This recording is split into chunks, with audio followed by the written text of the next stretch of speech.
Tuk aye nonton wayang semalam bang. Pantes.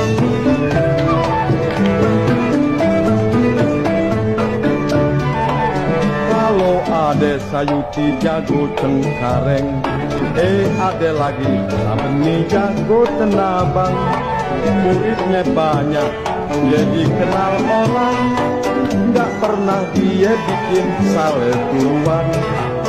Zaman dulu memang banyak jagoan, di kota, di kampung, dan di pedusunan.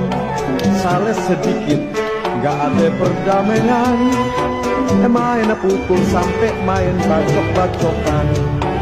Waktu itu Sabeni jadi serean, sana sini selalu menolong orang.